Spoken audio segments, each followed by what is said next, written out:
What's up, guys? Back with another deck list. This is the Roaring Moon deck seen in our first TCG battle, just like the Garchomp deck we recently did a deck list on. And this was the deck that beat Garchomp. It's a really, really strong deck. It's another deck you could play in the standard format if you switched it up. But once again, this is an unlimited format that we made with this deck.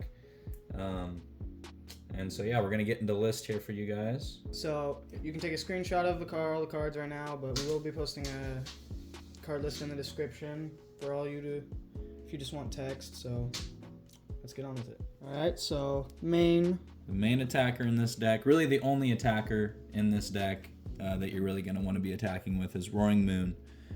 His first attack is gonna be the primary attack you're gonna use in this deck, which automatically knocks out your opponent's Pokemon. If you do, you put 20 damage counters on this Pokemon.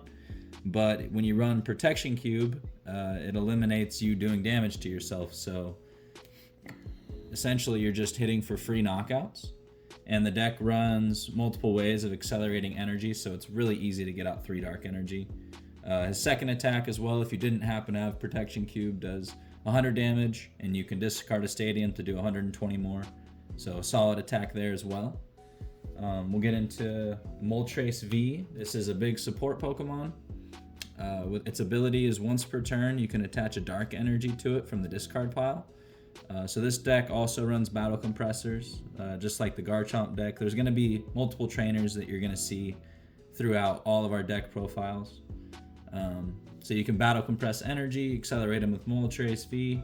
Really solid. The deck runs Energy Switch as well, so that's what's going to get it onto your Roaring Moon, and accelerate energy onto your board and let you hit for free knockouts. And if you have that Protection Cube, there's no downside. Then the other 2 Pokemon that this deck runs is just 2 Pokemon, just Crobat and a Tapu Lele. Pretty standard, just your support. Crobat lets you draw till you have 6. Tapu Lele lets you grab a supporter. Start off with some of the item cards. The deck runs, like we said, Energy Switch, but also Dark Patch, which lets you attach a Dark Energy from your discard pile to one of your benched Pokemon. As well as Protection Cube, runs 4 Protection Cube, we've already been over that. Altar of the Moon is a Stadium this card runs. It reduces the retreat cost of Dark and Psychic Pokemon by 2. So if you have this in play, you have free retreat with all your Pokemon in this deck. 4 Ultra Ball, pretty standard. A Switch, standard. 4 VS Seeker, standard. 3 Battle Compressors. How many Battle Compressors this deck runs? This deck runs. It's really strong in this deck to get rid of the energy. The supporters, obviously, for the Seekers. This deck runs 4 Puzzle of Time to make sure you can get back your Protection Cubes, Altar of the Moons, Energy Switches, and all that good stuff. 3 Trainer's Mails just to get into your supporter cards or Altar of the Moon, Protection Cubes, anything you need. And then Acro Bike as well, so that's all the item list. And then for supporters, it runs pretty heavy draw support with 4 Sycamore, 2 Ends, and 2 Marnie. And then just 1 Boss's Orders to snipe benched Pokemon, as well as a total of 9 Dark Energy.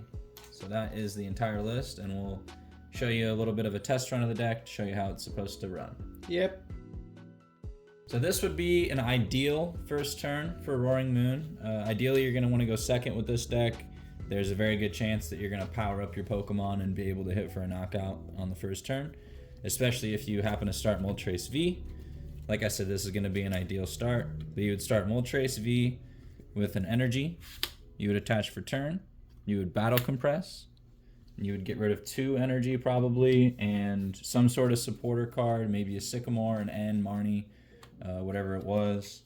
Then you could accelerate an energy onto your board with Moltres V's ability and energy switch it onto Roaring Moon. And then you could also play a Dark Patch to accelerate that second energy onto Roaring Moon, so he would be fully boosted, and you'd be able to Sycamore into a full fresh set of 7.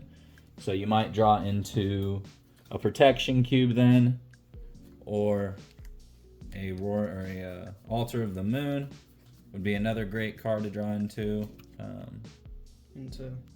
Into Roaring Moon with the Protection Cube, and so with that ideal start, a sad enemy Pokemon. And a sad enemy Pokemon would get instantly terminated, knocked out of play. So pretty strong deck. Very strong. Very strong deck.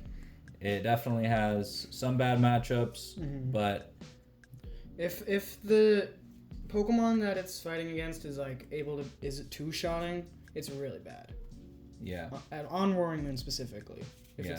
it's two-shotting like Garchomp, If you're not able to one-shot Roaring Moon back, yeah, you're probably gonna lose. yeah, you're gonna lose the matchup. And Roaring Moon does match up kind of poorly against one prize attackers. Yeah, that's true. He doesn't have the most HP, so trading 2 prizes for 1 can be bad for it. But overall, very strong deck, very fun to play.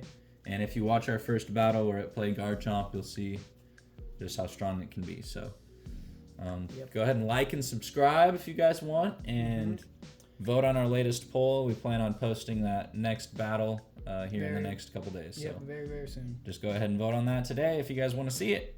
And we'll see you guys in the next one. Thanks for watching. Peace.